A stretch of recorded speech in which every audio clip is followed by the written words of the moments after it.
Good. Good. Hello.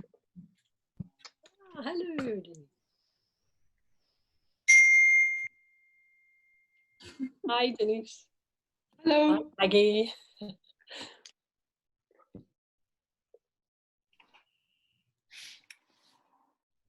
Okay. Right, folks, I think it's 1 minute past 11, so we'll just make a start. Great to see you all today, and many familiar faces, familiar friendly faces. And just a little bit of housekeeping first. The Zoom webinar is being recorded. So just so that you're aware of that, we will then be uploading it to our website, and it will be there as an ongoing source of inspiration. Please keep muted, although our host will have you kept muted, but please keep muted during the presentations. That way it cuts down on any interference. The chat today is being facilitated by Tabby, who's waving. Tabby's our creative producer. She's already messaged, but the chat tab is down along the bottom. If you click onto that, any questions that you have during Tina's presentation, if you type them into the chat box, and at the end, Tabby will facilitate a Q&A and a discussion.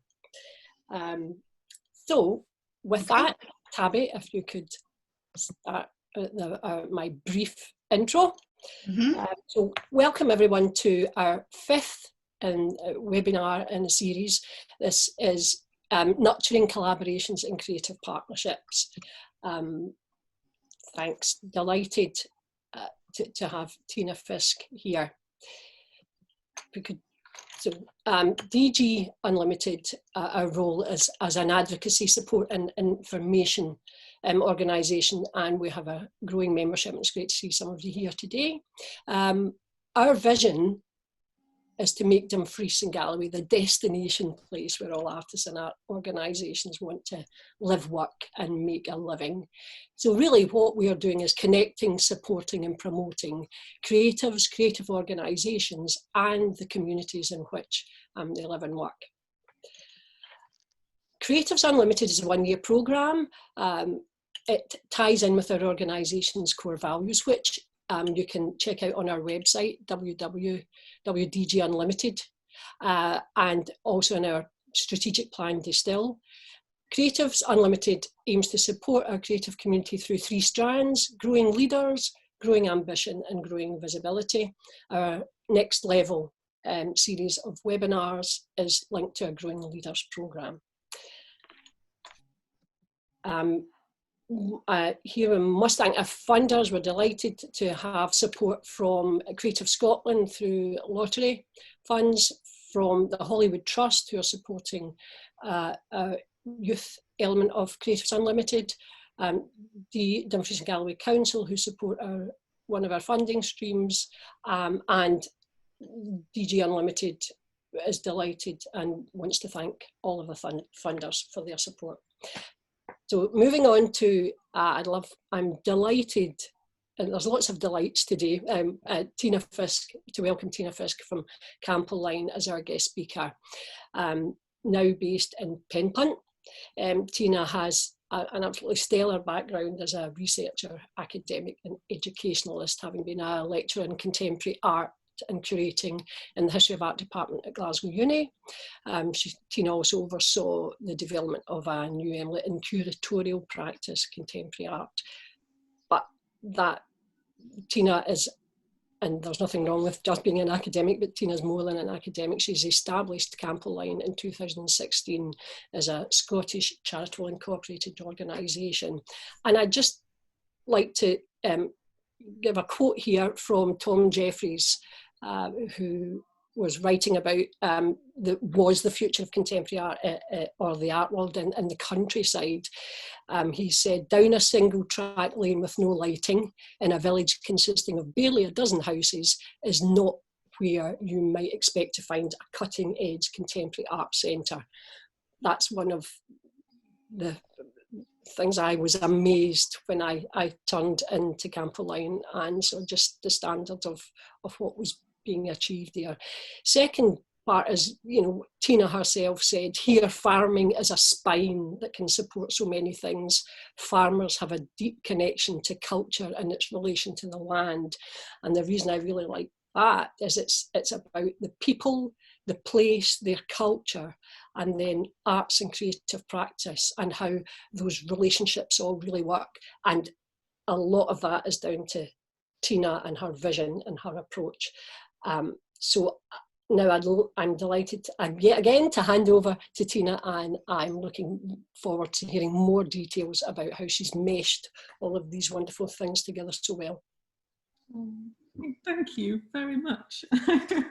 It's always nice to think about and have the opportunity and the invitation to think about things. So I was really delighted when Maggie and Tabby were in touch about this, and particularly at this time, I think, you know, I must say that as a team, and we are a team at Camper Line, you know, it's part of the moment we're in, I think, more broadly for lots of reasons, that we are, you know, we're in a deeply reflective state as our building is closed.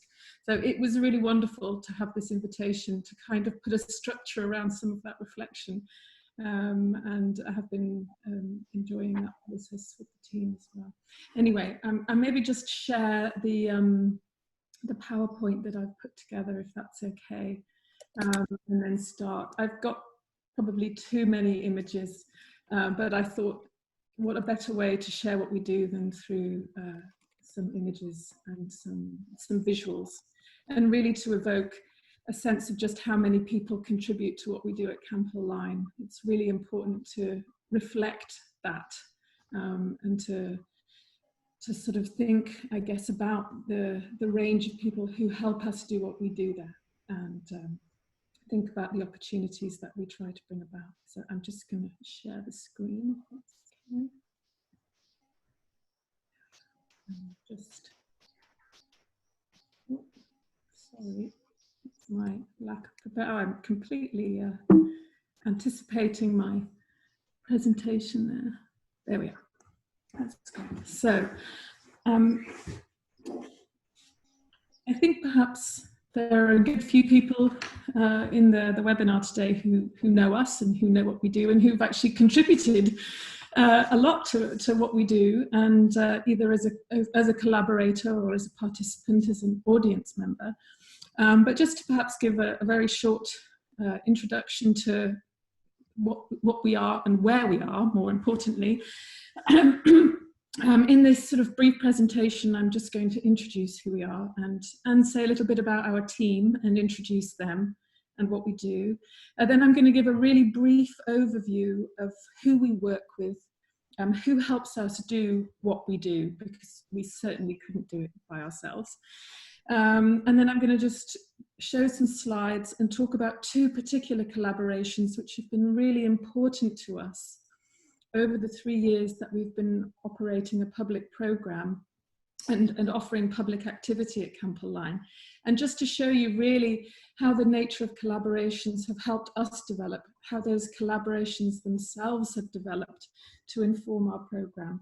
And just really to talk about how we as an organisation, as a team, have really emerged through that process, and our programme as well. But firstly, just to say that, you know, Camper Line is an organisation that's relatively recently formed. We were constituted as a charity in December 2016 on the Monday, and then on the Friday we ran our first event. So it was a very quick turnaround. Really we created Camper Line as a response to having a building made available to us. And in the slide you can see a picture of Camper Line, and I don't know if the cursor will work, but we occupy this building here just to the right of the image, this red sandstone building here. This building here is privately owned, this 3-story building here. This would have been the former mill building itself at Camper Line. It's a historic mill complex. The River Campbell is just here to the left of the image. You can't really see it. So this river which is a tributary of the Nith, actually had, or would have had, 3 mills active upon it within a stretch of 2 to 3 miles, really within the mid-19th century. And we are in this building here, which was the former cottages of the mill workers. So it has this really remarkable history as a site, as a place. Our very building has a wonderful history which combines notions of labour, but also a kind of domestic aspect to that. And so we developed a sort of a set of aims and a mission for Campbell Line as an organisation which was really looking to bring the work of artists to this situation, this tiny hamlet, which is 2 miles just outside of Thornhill. And we were looking to develop a programme which could develop an international profile. But we obviously looked for ways that it would make sense to do that here in a small hamlet in deep Dumfriesshire. And so actually through a process of collaboration, we've been able to develop really the kind of mission of Campbell Line. We've been able to develop the aims. We've been able to develop who we work with, as I say, who we reach and how we reach them and how we bring them here. All of these elements are crucial collaboration is crucial to all those elements. So within this setting, this extraordinary setting, and you do have to drive down a single track country lane to reach us, which in winter is not illuminated in any respect. In fact, in Campbell itself, there are 3 phosphorescent lamp posts which shed minimal illumination. So if you're screening a film at 5 o'clock in December, people are arriving in the pitch black and they're leaving in the pitch black. So these are the factors that really determine what we do. And we were very clear from the start that we didn't want to have a heavy presence. We didn't want to cast light. This is our sign to Campbell Line, but it's the only one really. And we haven't gone in for a huge amount of signing and signposting because we really wanted to respect the nature of the village. We haven't floodlit Campbell Line. Again, these elements are really in response to the nature of the place and the character of the village, which is actually really remarkably a dark sky village. If you do leave our building after a screening at 6:30 on a Saturday night and look up and it's a cloudless sky, it's really a remarkable place to be. And so the nature of the village, we're very keen that we respond and respect simply the nature of the place. So I'm just going to introduce our team aside from myself. This is Bryony, who's got her back to the camera always. Bryony is our exhibitions coordinator. Here she's installing a work that we showed last autumn, Rana Begum's painting number 704. This is Emma Dove here on the right, leading us in a crowdcast live event back in May. She coordinates our film and digital activity. This is Chloe Ackland, who is our young communications assistant. I'll talk a bit more about Chloe further on in the presentation. She has been with us really since very early 2018. So for 2 years, Chloe's been working with us. And then we have, and the 4 of us form the core team, if you like. And then we have 3 young assistants or invigilators who are very active within what we do. We try to keep them active within what we do. On the left of the screen is Lucy, who actually lives in Campbell herself and works as an invigilator and now our engagement assistant. We also have Penny, who is on the far left of the image with myself, unpacking an artwork, which we showed last November. Penny is going to become a programme assistant with us in September, alongside part-time studies with the GSA portfolio programme. And last, but by no means least, is Lydia, who is in the far left. I realised I don't have a good photo of Lydia, but she's in the far left of that image. doing some invigilation in an exhibition we had last summer called Farm Weeds by an artist called Charlie Hammond. And she was actually giving a short talk, which is what you see her doing there. And they are all, or were, I should say, S6 pupils at Wallace Hall Academy. And I'll talk a little bit about how they come to us in the second part of my presentation. I have also added this slide just to say that the person on the right of this image, Adam, is pretty crucial to our team, although he doesn't work for us. He works for Armstrong Joinery across the yard from us. And he hangs almost every show that we put on at Campbell Line. He's a brilliant joiner, a workshop joiner, but has this incredible ability to hang artwork on a wall, which is not a skill any of us take for granted. So Adam really is one of our team by default, and is brilliant. And we do rely on him. And here you can see him hanging a suite of relief prints by an artist called Claire Barclay. This would have been last September. So Adam is also, and that sort of just hastens me to add that, you know, we really do feel it's important to create relationships with the organisations and companies around us. Armstrong are literally our most direct neighbour, but we work with them quite a lot, and they are responsible for what you see in the building. They refitted it. So it's this very important relationship with us that we have with them, and it is in some senses a collaboration, which is very important to us. Okay. So collaborations, I'm just going to give you a brief overview of some of the people who help us do what we do, and a brief overview of the kinds of collaborations that we have developed at Campbell Line and that have really supported us over the last 3 years.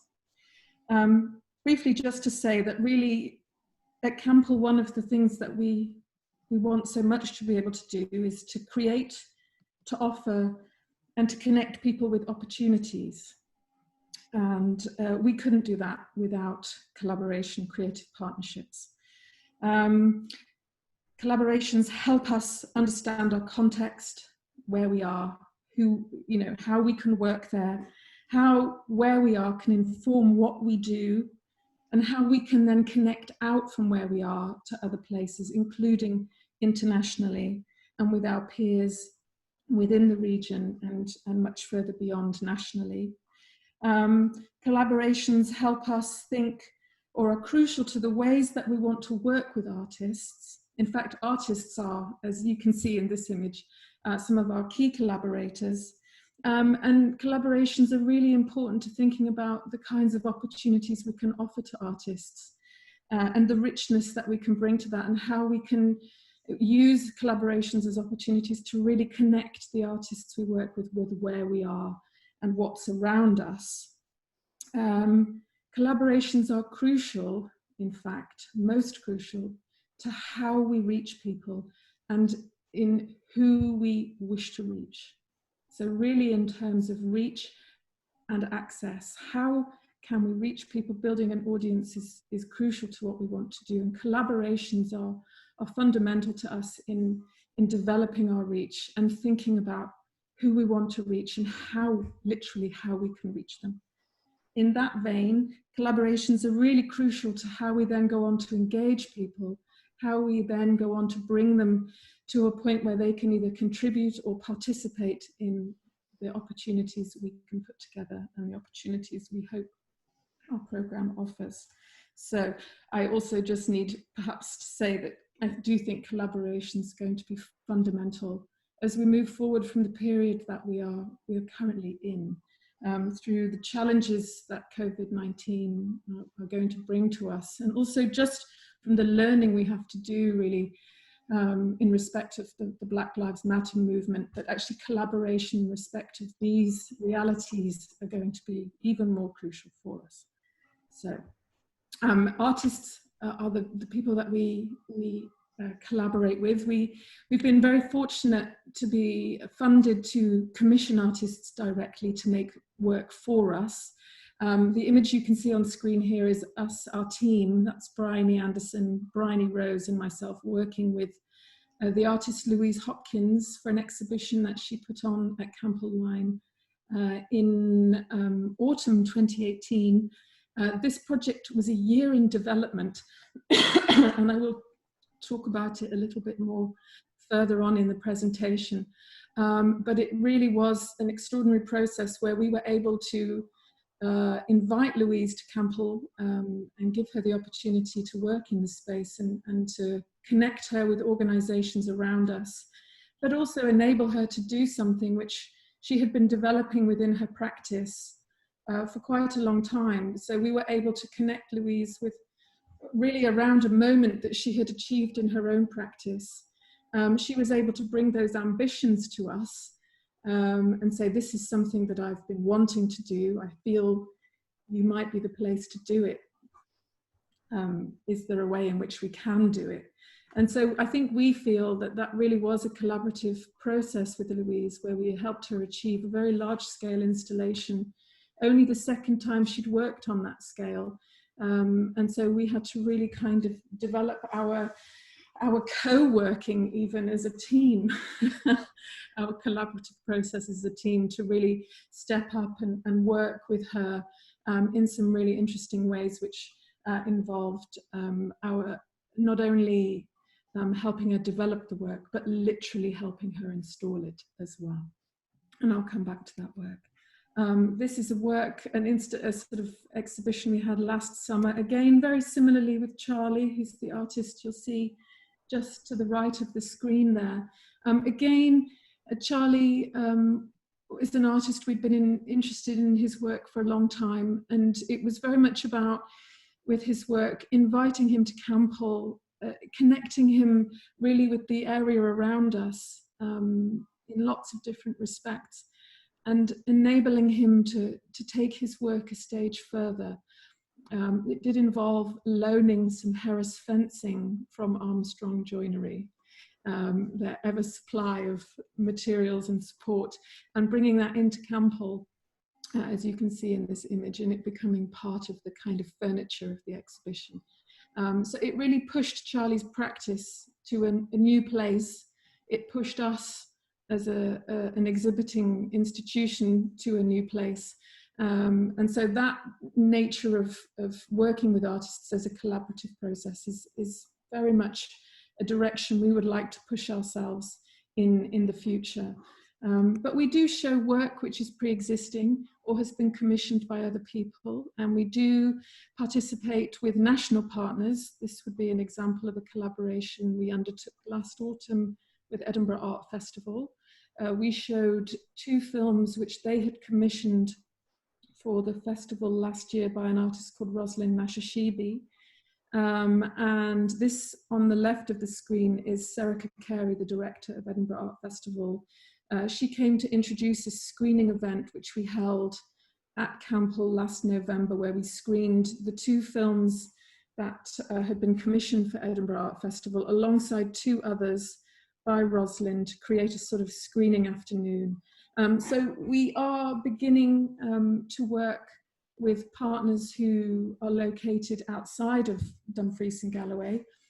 Serica is also on our board and is the only member of our board who isn't located in Dumfries and Galloway, or in fact located really within a 5-mile radius of Campbell-Lyne itself. So, and she's extremely supportive and very positive. So that really is an example, I guess, of a situation where we are working collaboratively with other art organisations around work they have commissioned rather than us ourselves. We work with organisations within Dumfries and Galloway. I'm sure you all recognise this, and it gives you an idea of really where we are located. This sign we put on the single track road that I was talking about, and is perhaps the best signage we've ever had from the A76 down to Campbell-Lyne. But yet participating in region-wide events such as Spring Fling have been absolutely crucial to us in developing our reach as an organisation, absolutely in terms of who we can reach and attract and bring to our building and to our programme. And you know, that's the wonderful to have that opportunity to participate in that way with a forum like Spring Fling. We've also worked with other organisations within the region. This is Quests and Retreats, and Jan Hogarth, who you can see there actually with her dad, asked us if we would host a walk and an event which really looked at the water engineering of our immediate area, taking Campbell Mill as the starting point. We were really delighted to work with Jan on this because it was an opportunity for us to really learn about the impact that the creation or the construction of the mill had on the surrounding area. And David Munro from Drumlanrig Castle, the geographer in residence there, took us on an extraordinary walk starting from Campbell Line and Campbell Mill, which took in the water engineering, some of it still very evident, some of it very obscured, which was really a wonderful opportunity for us to learn more about the situation we were in, which, you know, was great that we could also open that up to others who were interested to learn about that with Jan and David.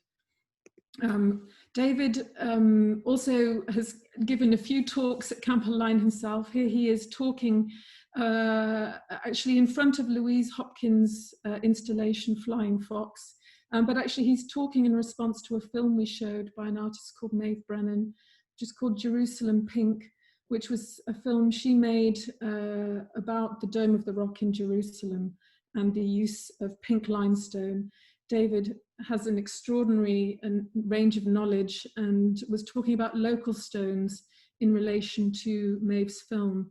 But it's an example of how we collaborate with local specialists and people of local profile who are able to connect or find a point of connection in the material that we show, which often talks about things very far away, but they find a point of connection that roots it and makes sense of our showing it at Campbell and in the area that we're located in. So David's talk was a wonderful example of creating that connection, that actually what is in the ground beneath us connects us in many ways to what's in the ground elsewhere. We also work with practitioners who are locally based. For instance, here you can see Claire Malinsky, who lives about 3 miles away from Campbell, running a lino cut workshop for us last autumn. And that's been really wonderful to be able to develop and do. So working with our more locally based collaborators and creative practitioners has been an important way for us to develop our participatory element and opportunities for bringing people to Campbell, so in a way that they can contribute, participate more directly in our programme. So that's been really important to us. And we've also worked very closely with our schools. So I'm just going to show you a series of images. This is Emma Dove, our film coordinator, trying to stop P6 pupils at Closeburn Primary from touching the 16mm projector and failing badly. Within about 3 minutes, they were working the machine. It was extraordinary. So really wonderful. They helped us make an abstract colour film drawing directly on 16mm clear leader. This is Sankar Academy, right at the very start with Campbell Line. The wonderful art teacher there, Seamus Coleman, was really supportive and helpful to us in our early stages. And these guys are using a chair to develop tracking shots for observational filmmaking. They produced some great films which we showed at Campbell Line. And also Wallace Hall Academy. This is a shot from an exhibition which their photography hire students have held in Campbell in the last 2 Januaries. Really wonderful collaboration there with local art teacher Vicky Simpson, who's brilliant. And so these opportunities for us are crucial. Our local education providers have been really absolutely important collaborators for us. And I'll talk about Wallace Hall in particular shortly. And this we've been doing this through our own initiative, but also through initiatives like Interfilm, which is a sort of UK-wide film festival every November, very much focused on supporting and encouraging young people to engage with cinema. We participated in their programme last November and had 4 primary classes in 2 days visit our screening space. This is St Michael's from Dumfries, who took over and decided they were going to move the bean bags in. So really wonderful to be able to use the opportunities that a platform like Into Film can provide within our immediate local community and get very small people into our cinema. Cinema space was really fantastic. We've also worked with organisations like the University of Glasgow. This is a group of students from their MSc Film Curation programme who came to talk about our screening programme at Campbell Line and decided that they really wanted to make a colour abstract film of their own, which is what they're doing here, drawing onto clear leader. I'll just move on to the next slide really quickly, because the man in the middle of this image is Alex Murray from the Robert Burns Centre. He's the projectionist there, and has been, particularly in our early days, was really an important collaborator for us, as has the Robert Burns Film Centre in general, been hugely supportive of us. Alex here is splicing their film together and he projected it for them, and they were completely fascinated by the process and by him. But just to say that really, you know, the way in which we've been able to draw on expertise locally of the quality of someone like Alex, who's outstanding in his field, and to bring that to these guys who were thrilled to watch him splice and learn from him was really wonderful for us.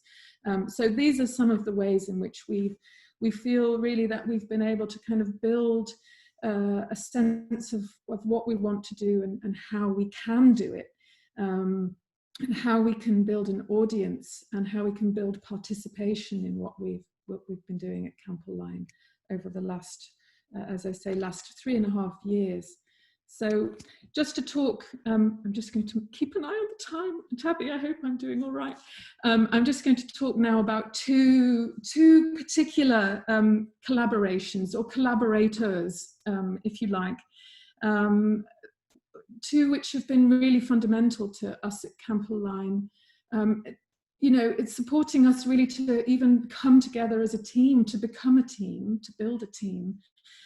These collaborations have been supported by great funders. The first of those that I'm going to talk about is our Young Assistance Programme, which is supported by the Hollywood Trust. And I do feel that we regard them as a collaborator.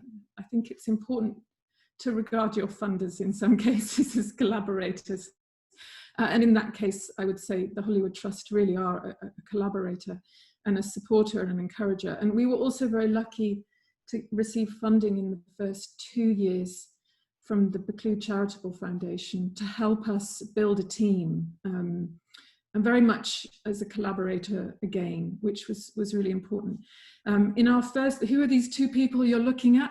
In our first summer, 2017, we ran a screening program, and these two came to help us. So on the left, you have Erin, and on the right, you have Grace, who was no longer a resident of Campbell. Her family still live there. She's now at university, I'm delighted to say. And Grace came over to watch one of the first films that we screened with her mum, which was Fiona Tan's May You Live in Interesting Times, and actually now does Asian studies at Lancaster University, which is wonderful. But they came and helped us out over the summer, really as invigilators. But in their doing so, we really got an idea of how we could involve young people at Campbell and how they could participate in what we were doing and supporting us and playing really quite an important role in welcoming the public and helping us do what we were wanting to do. So on the basis of our working with them over that summer, we were then able to really develop a sort of a good proposal to take to the Hollywood Trust, who, you know, were were prepared to kind of get behind our ideas and our initiative. And so at the beginning of 2018, we launched more formally our Young Assistants Programme. And the first exhibition that they worked on with us was this exhibition that's on screen now, which was Karen Cunningham's Deploying Culture. The exhibition was installed by Karen, working quite closely with Bryony Rose, who was our programme assistant at the time, and her role was funded by the Macleod Charitable Foundation for a year, which was really fantastic. And the work that you see on the floor in front of you, and I can't remember the title of it, it was very long, so you'll have to forgive me. But it comprises ground up plastics and recycled television screen glass and shells. And the artist Karen kind of installed it as a kind of performed gesture on the floor. And the invigilators had quite a time trying to get people not to touch it or step on it.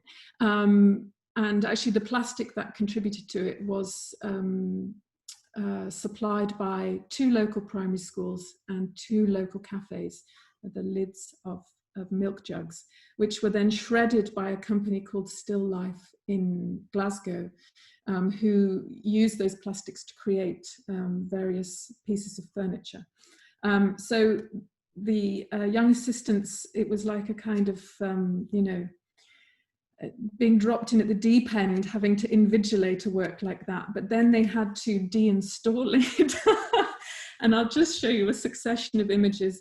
And it's really just to say that from the start, we really wanted to involve them in our gallery processes, so that it wasn't just about them invigilating and providing front of house, that actually what we wanted to do was use the process as a way of really involving these young people in every aspect of what we wanted to do. And luckily, Wallace Hall Academy, in the particular form of Amory Wood and Graham Arrowsmith, who's one of the deputy heads, have been incredibly supportive of us developing this programme specifically with them. So we recruit our young assistants at this stage through Wallace Hall, and they come to us in S6 and work with us for a year. So these guys came in S6 really in March and worked through in most of these cases through till September. And they got involved in every aspect of what we were doing. So here they were having to pick up tiny shards of plastic, which was okay for 10 minutes, but after doing it for an hour. And then they sifted it. And they actually separated all of those materials out so that we could send the plastics back to Still Life. And this was really in keeping with the artist's intention. So really we followed through Karen's intentions from the creation of the materials, their installation, their invigilation, their deinstallation, and their reseparation. And the young assistants were crucial throughout that whole process. They've also been crucial in our documenting of our programme. And actually Emma Dove has been able to provide really outstanding mentorship, I would say, for the young assistants in terms of learning about filming process. This is Chloe here on the left in a dark hat, actually learning some filming techniques with Emma in Flying Fox. This is Penny unpacking a large-scale installation with me last October and learning about packing. And this is on the very far left, Lucy, who actually helped us decide how to install our exhibition that we haven't been able to open this spring.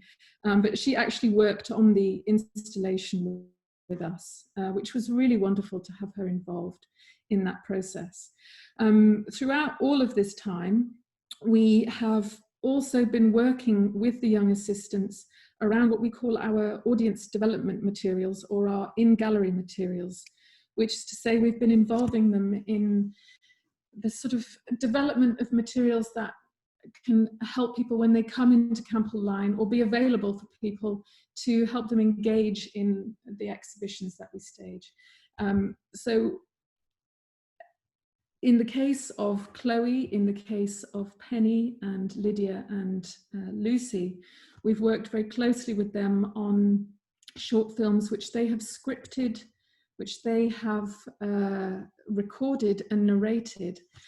So really they've been at the forefront of our communication with our audience, if you like. And this step has really been quite important for us. I think now, Tabby, we were going to show some of their films, if that's okay, because I think let them speak about our programme and show what they've been doing. Tabby is going to show 3 films, one of which was actually made by Chloe and includes her film footage. So you'll see Chloe's film.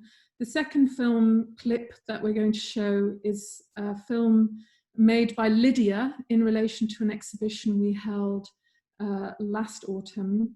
And the third clip is a film that we made literally about 3 days before lockdown occurred with Lucy. And you'll just hear them talking about the exhibitions that we've staged, really using their own words, having scripted short descriptions. These films are available on our Vimeo, but Tabby's going to show 30-second clips of each one, just to give you a feel of our exhibitions and just to let you hear other voices rather than mine for a few minutes. Thank you, Tabby.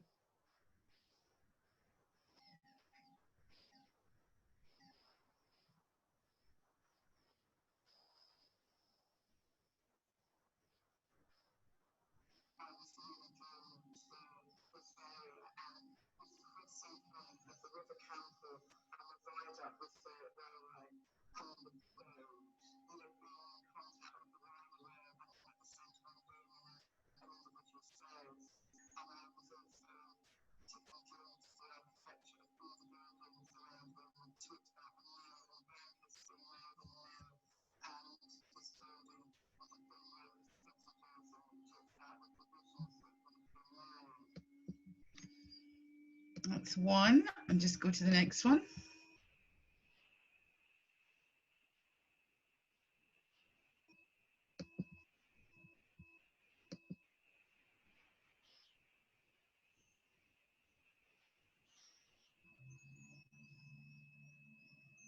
In her work.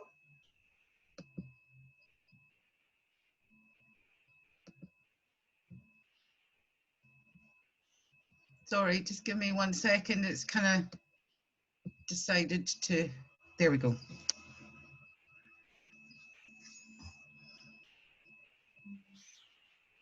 In her work, Rana Begum takes inspiration from the urban landscape around her, as well as geometric patterns featuring the traditional Islamic art and architecture she witnessed in childhood. Light is fundamental to the artistic process. She has said that her artworks absorb and reflect qualities of light. Rana often works in series and employs industrial and mass-produced I'm not sure the sound is so good, Tabby. Oh, I'm sorry. Can you not hear it? I can't turn it up any louder. It's as loud as it'll go. Yeah, I think there's, the sound quality is Do you want me to stop sharing? Do you want me to show the last one? Just stop. maybe just for the images, rather than, although it's all about the soundtrack with them, of course, because you get to hear the wonderful voices. Yeah. But hopefully maybe everyone will have a quick visit to our Vimeo afterwards and just play through some of the material there. This film was made by... It's as high up as it'll go, Tina, so I'll try this one. And maybe just even 30 seconds. I don't know.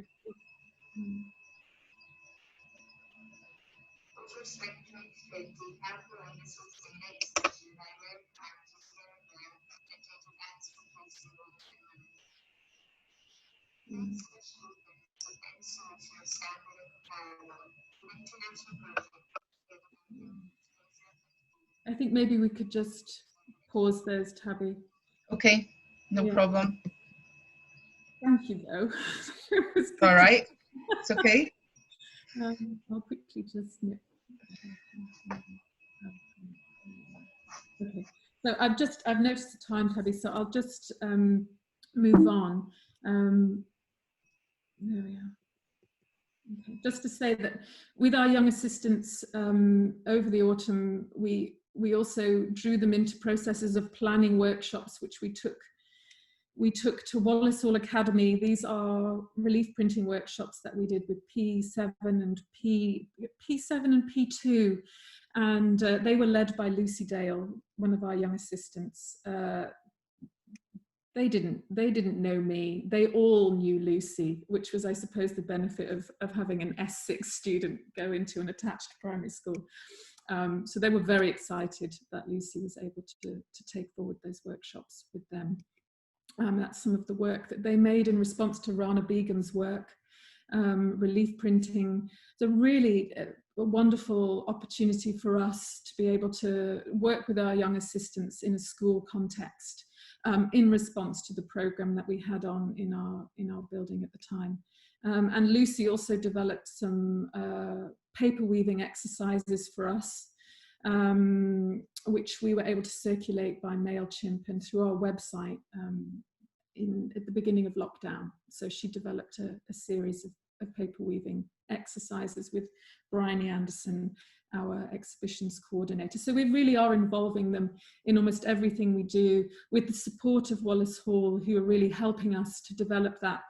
Until lockdown, we were really looking at ways in which we could take that out of the school and out of Campbell Line and into the community to try and find situations within Thornhill that we could work with the young assistants to take our program or aspects of our program more fully into the community. And obviously we'll have to think about that and what is possible into the future with that. But we'll continue to work with Wallace Hall around that.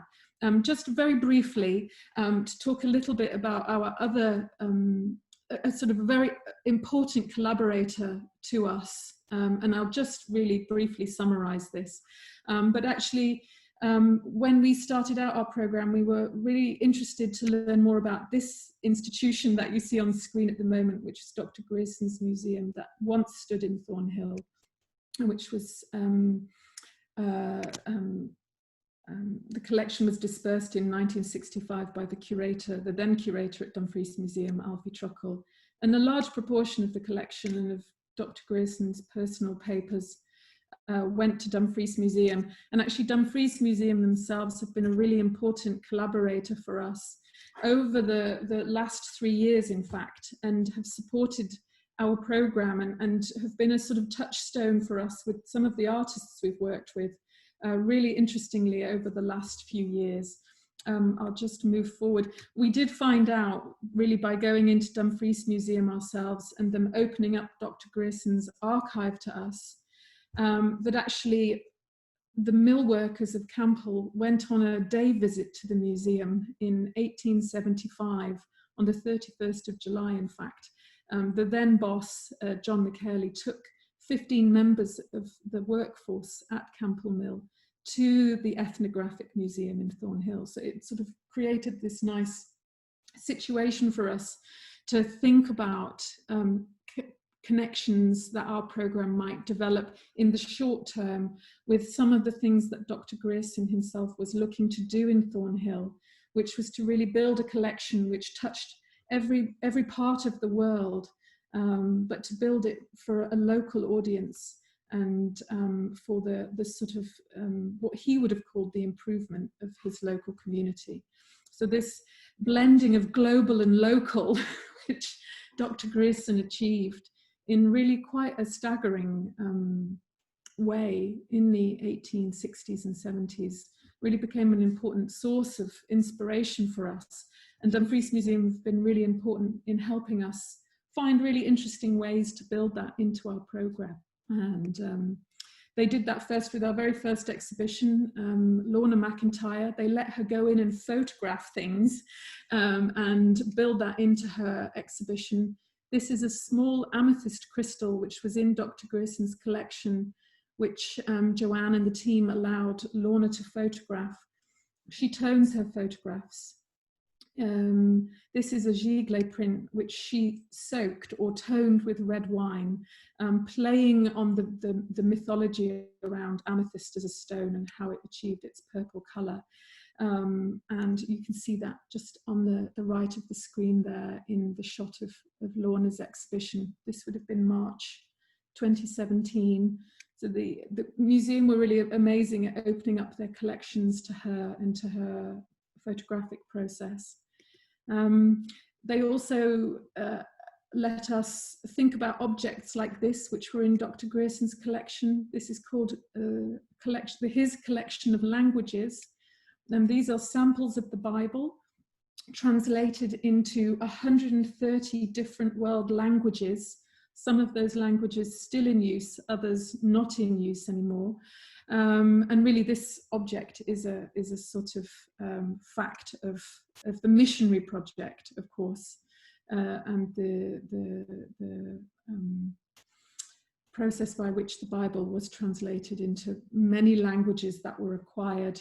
You can see on the left-hand side, Genesis having been translated into Samaritan.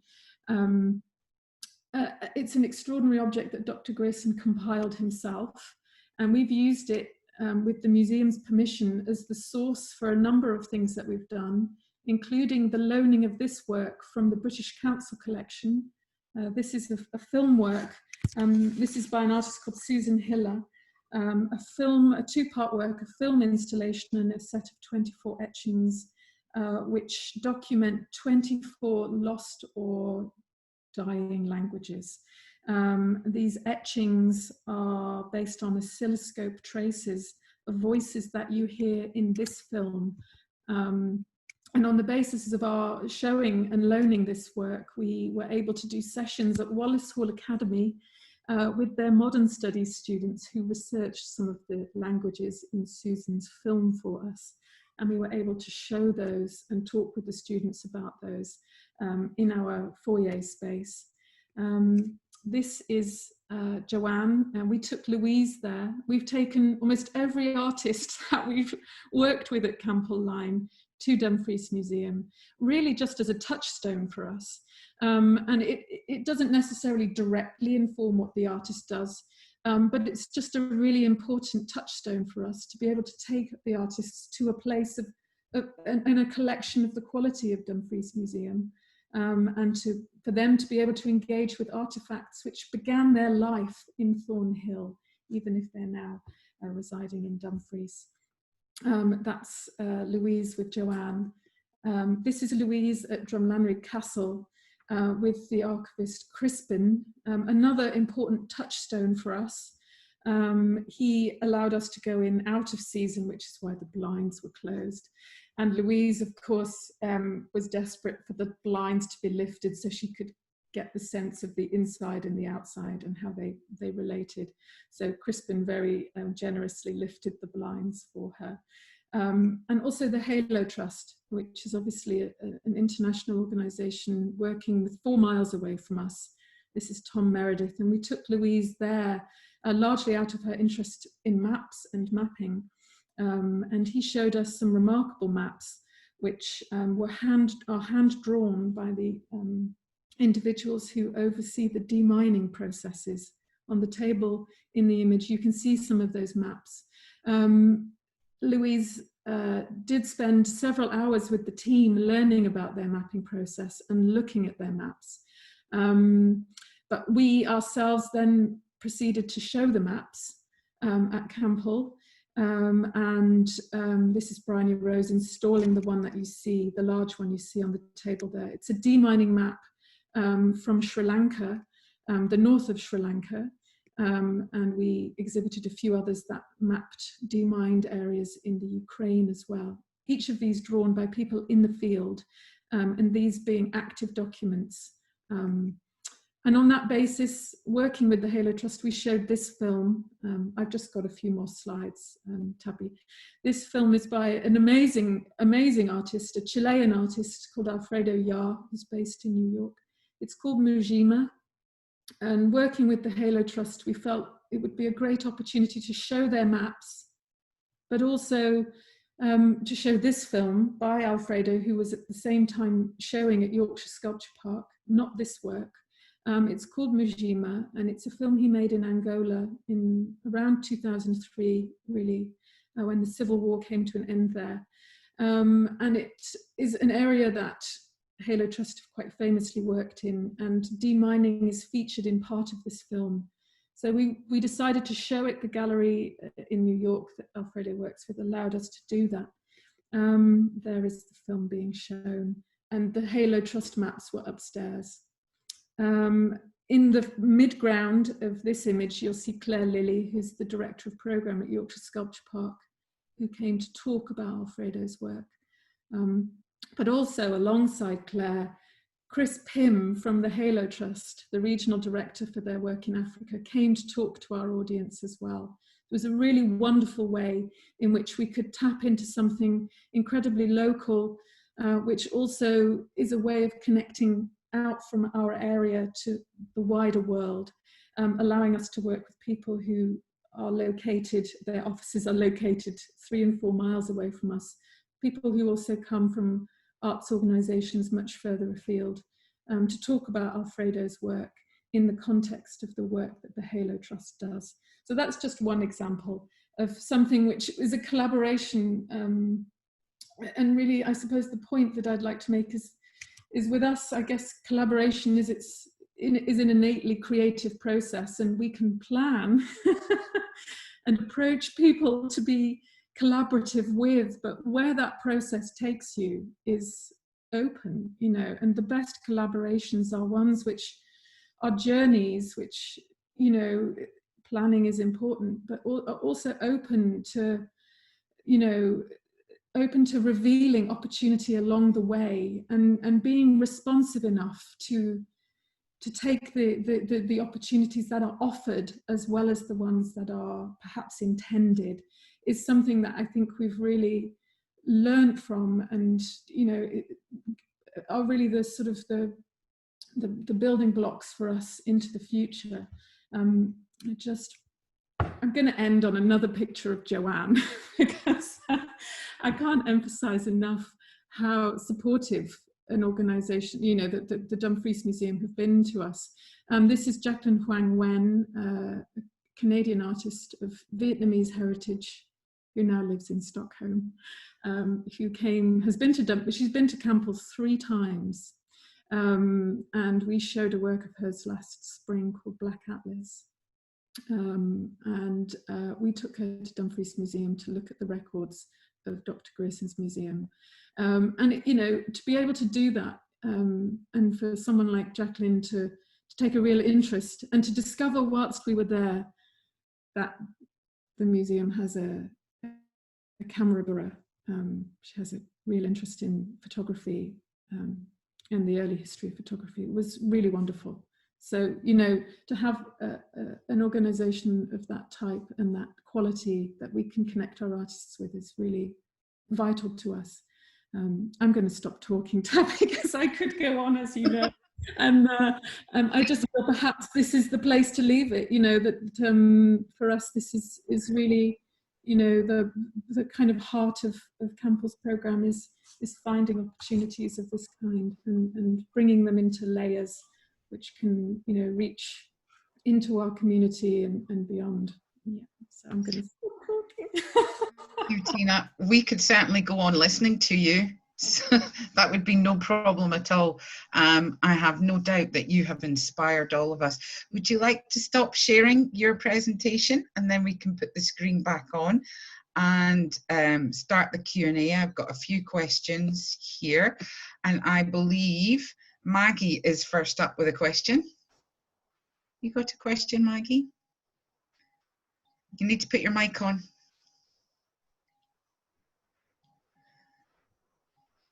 I have too many questions, but I'm just interested in the makeup of your board and how important the mix of that is to the success of your organisation. That's a great question. Yes, it's always important to talk about them because, you know, they're brilliant. So we are a board of 8, and on our board we have I mean, everybody is local apart from Serica. And actually the board, when we started our application process to Oscar, any charity, SKIO, going for that particular form needs 3 founding trustees. The first trustee that we recruited was someone very local, a local resident and a local business owner. And she also happened to work at Wallace Hall Academy, Leanne Rutherford. And but very early on in our process with Oscar, we understood that we would actually need 6 founding trustees, 6, yes, for various reasons to do with the ownership of our building. And so we were very active very early on in reaching out to people. So really our board includes Alice Stilgo, who was one of the first trustees on board, who heads up with John the film programme at Robert Burns Centre. She was very important to us, remains very important to us, but really very helpful in those early stages. Alison Macleod as a sort of locally based practitioner, and Alison's been brilliantly supportive of us throughout. She's also now heavily involved with Old School Thornhill, so it's really great to have her on our board in that respect, that we have that connection. Andy Goldsworthy is on our board, the owner of our building. Also Paul O'Keefe, who is one of the owners of Thomas Tosh in Thornhill, who has a wonderful background in broadcasting and a whole range of brilliant insights which have been really important to us. Alan Stannett, who is a local businessman farmer, who's a really interesting character and is very much about the bottom line in all things, and a brilliant sort of source of guidance for us. He was on the board of the Scottish Funding Council for a while in the early 2010s. So he has a lot of experience, a lot of board experience, which is really crucial to us. And he comes from the farming community. He's a very cultured man, though. He's all things and encapsulates a lot of things for us. So he was one of our first trustees, so it was really important to have him involved from the start. More recently, Serica has joined our board. We thought very carefully about who we would want to invite from beyond the region and from beyond our immediate locale. Someone who we felt confident would really engage with us and with Campbell as a place. And Serica is someone I've personally known for a very long time and who I admire greatly. But I really believe that she has that kind of interesting commitment in the sorts of things we're trying to do at Campbell, but has also been very present and has come to Campbell really, really a lot, even before joining the board. So that felt important. And most recently, we've Karen Bryden, who is the partner head teacher of Closeburn and Penpont Primaries, joined our board. So it's been really great to have Karen's input really around the development of our work with our local schools. So that's been really useful too. So it's a really great mix, and they're very encouraging and supportive. I also think it shows just the breadth of talent that you have in Dumfries and Galloway. And that came through in your presentation as well. So brilliant. Thank you. I also think it's remarkable that that these people are really, and it speaks to me about how people are really prepared in this region, which I do think is something I take to be very distinctive to Dumfries and Galloway, that people will really get behind an idea or an organisation, or and I think that is to me has been really wonderful. But I do think it is very much about the character of this region, that people really will get behind you and give things a go, and that we were able to assemble a board of that kind to help us with Campbell Line, even when it was just an idea on paper. Says a lot about the place. Yes, absolutely. this is not so much a question as a comment. It's very inspiring that you are collaborating with not just artists, but other people like Alex Murray and the Joiner and all these other people who aren't traditional artists. That's an inspiring form of collaboration that not all projects consider. These guys are vital. I mean, I would include our electrician, Mark Vernon, who's also become our lighting specialist. I mean, it goes on. And this is, it's, you know, it's really, you know, we set ourselves a very high standard of presentation at Campbell, you know, and we really work to the highest standards that we possibly can. We want it to stand up in any context, what we do at Campbell. It's got to, you know, if it can happen anywhere, it can happen there. But, you know, what's remarkable is who's helping us do that and it speaks again about the character of the place. And Mark is an amazing electrician. He wired the whole building. I mean, he knows where everything is, and he installed the lighting track. But now, actually, whenever we want to move the lights, we call him, and he comes and does it for us. And I think actually really enjoys it as well. And that's also important. Is that you know it's an investment in Campbell from a different direction that is just as important.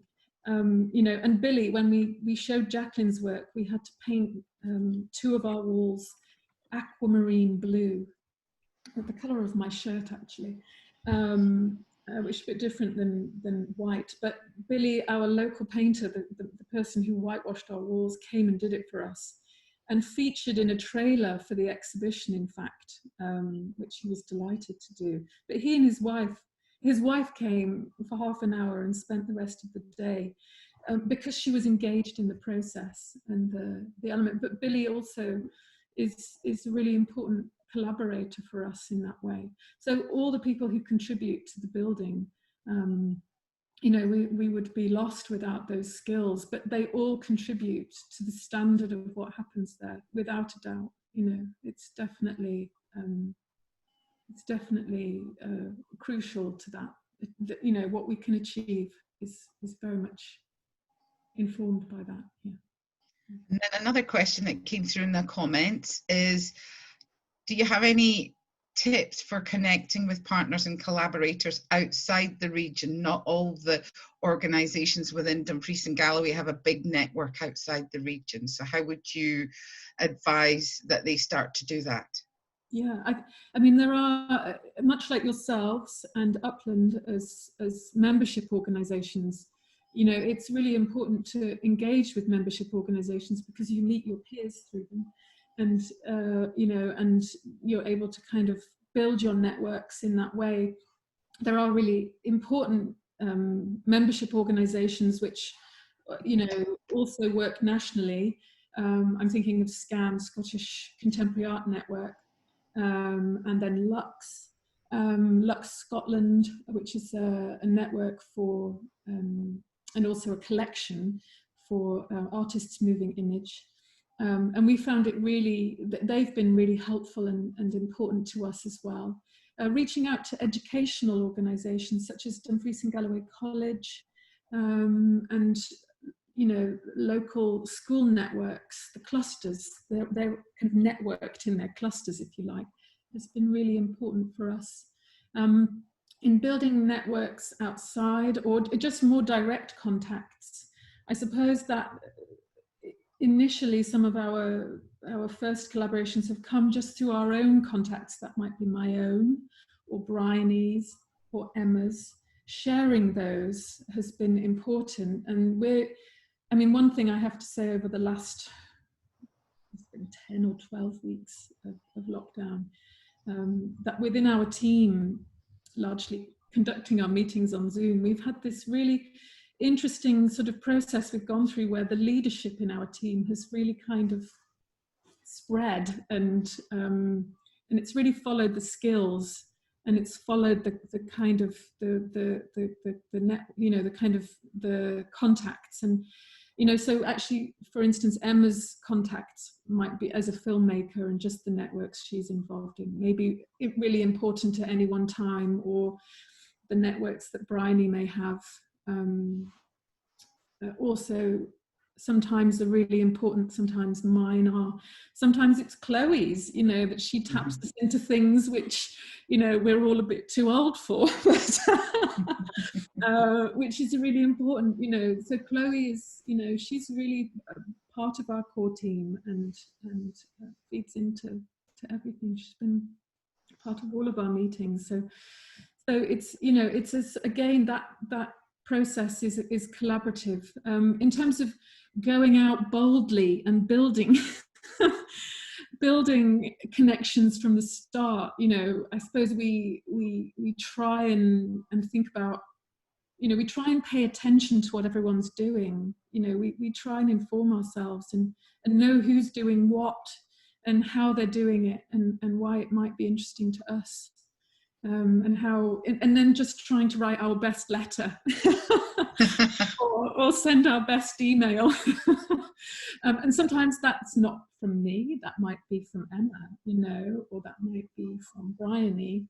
We just try and think about who the best person to make that reach is, you know. And again, it's about reach and about reaching out.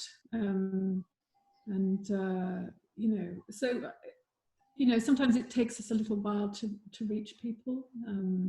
Sometimes you have to be persistent, don't you? Yes, thank you, Tina. Does anyone else have any questions they want to ask just before I wrap up? David. A bit of a follow-up question to that, Tina. Would you have any advice for practitioners who are looking to approach organisations like yourself? You know, what would your top tips? What do you like to hear from practitioners about collaborations?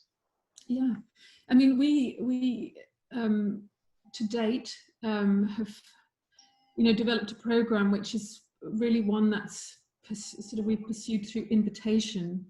So we do have a long list of artists that we're keen to work with, and we've really pursued that through invitation rather than through an open submission process.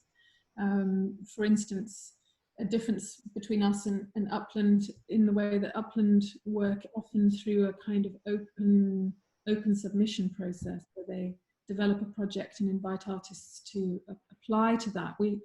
We haven't gone down that route ourselves, but we have worked and got to know a lot of the practitioners in the region, and also some who are outside of the region. But and a case in point would be someone like Claire Malinsky, who was, you know, was someone that we were really keen to work with. We have a huge respect for her work and her practice and her career, you know. And who's also very local to us. But it was just sort of trying to find the way to do that, and to enter into a dialogue with Claire. And so sometimes I think perhaps, you know, seeking to have a conversation which may not yield immediate results, but building relationships with people, I think is crucial, and remaining in dialogue and conversation with them, and allowing the opportunities to evolve, you know, for us definitely has been a very productive and fruitful way. Just to say that we did a wonderful project last year with Joanne Mackay, who is a poet and writer who lives in Penpont, so locally to Campbell. And again, Joanne was someone who'd kind of come to Campbell through various ways.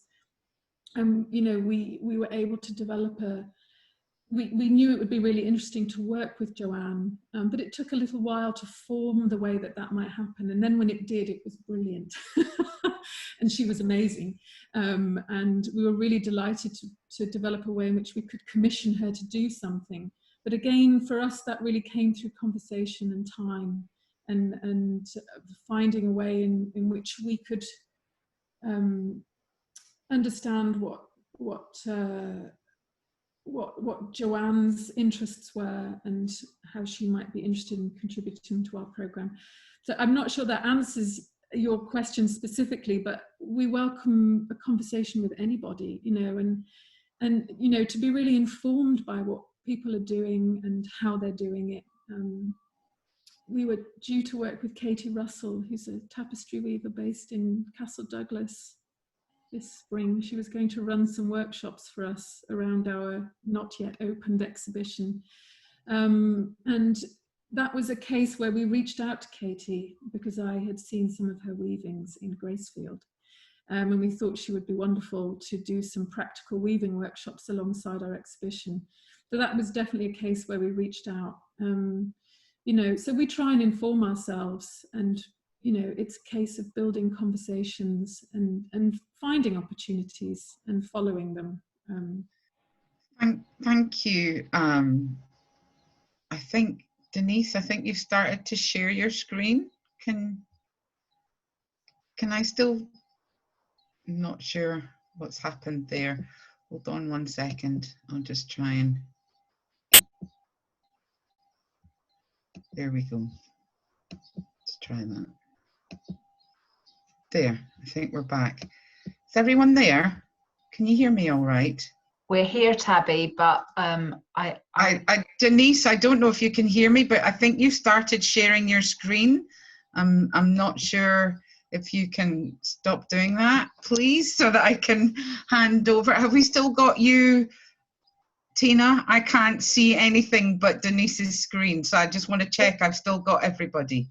Right, okay. Sorry, can I see yeah, sorry, just 1 second. I'm so sorry about the sound on the videos, everyone, and I will share the links to all the videos after the webinar. So I'm sorry about the sound, Tina. I don't know what happened, and I apologize, everyone, about that. I will make sure that those links are shared. Maggie. No, that's fine. No, I was just going to, well, okay, thank you. I first want to thank Tina for her wonderful and insightful, inspiring presentation. I think Tabby has got some information to give to you in terms of follow-up. Oh, we've just got one tiny question. Sarah has a question. Sarah, if you could just very quickly before we finish up, because we're just running out of time. Yeah, I can also ask Tina another time if we've run out of time. I jumped in. I mean, shall I just write to you or something? Just go ahead. We're here. I'm just really curious about how this sort of experiment and experiential thing in place has fed back into your more academic thinking as well. So it is quite actually a big question. Well, if you want to just briefly answer, and then you can talk to Sarah separately. You know, I left the university. I actually no longer within the academic orbit, if you like. I left the university in 2016, largely because of the commuting. But also, you know, keen to kind of move on. And so actually I think it's fair to say I've sort of left the immediate academic environment behind, although I still have a lot of wonderful colleagues who I'm in regular touch with. And, you know, and we do bring that dimension into Campbell a little bit. You know, we do bring an academic voice in, but not exclusively. You know, it's present, but actually we've been really careful about how we've brought that in. We had a wonderful introduction by a lecturer in film from St Andrews, Philippa Lovett. Last September we showed a Thai film, a wonderful film called Lost, A Nervous Translation, and she was amazing. She was brilliant, you know. So we do, but you know, in such an engaging and direct way. So we do try and bring that dimension into what we do at Campbell for sure, and also as a way to give something back to the artists. You know, to get someone to reflect critically about their work often is really important. But my own academic writing and my own kind of profile in that way, I feel like I did step away from it, and probably that's, you know, that's okay. Thank you, Tina. Yeah, different ways to be into work. Yeah, thank you. Well, I want to say thank you to you for spending your time with us today. I know that you're a busy lady, and you're organising all sorts of things for when we eventually can reopen and get back out there. I'm very much looking forward to the next time we can all be together at Camp O'Line. Many of the people who are watching, I can see their pictures right now, are people that have been at Camp O'Line at the same time that I've been. So thank you so much for joining us this morning and doing this. And I will hand you, please do fill in the feedback form that our Katie will send to you after the webinar, and keep an eye out for the following webinars that are coming up. Maggie. Okay, well, I just very quickly want to thank the fabulous team of DGU. Want to thank Tabby for her great hosting and her managing of the chat, but also all the work that she does in developing and supporting our Creatives Unlimited programme. Thanks to Katie, who keeps it all afloat behind the scenes and also does a great job in promoting not just this but everything that we do and that goes on in the region. Very lovely to see Cathy Agnew and Julian Watson, two of our board members here, and also David MacDonald, our Arts Development Director. It was a wonderful presentation. I thoroughly enjoyed it.